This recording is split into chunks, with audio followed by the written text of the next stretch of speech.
Kia ora.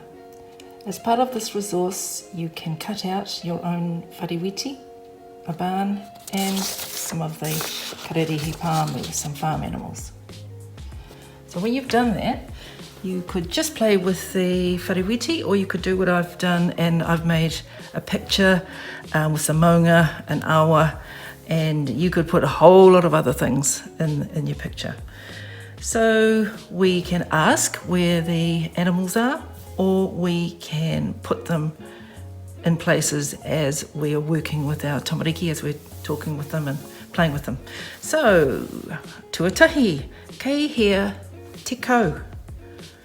Kei roto te kau I te whariwiti. Kei hea te heihei. Kei runga te heihei I te whariwiti. Kei hea te poaka. Kei muri te poaka I te rākau. Kei hea te kuri.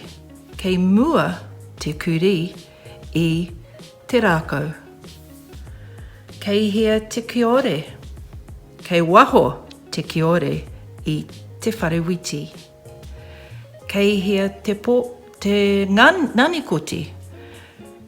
Kei runga te ngani koti I te maunga.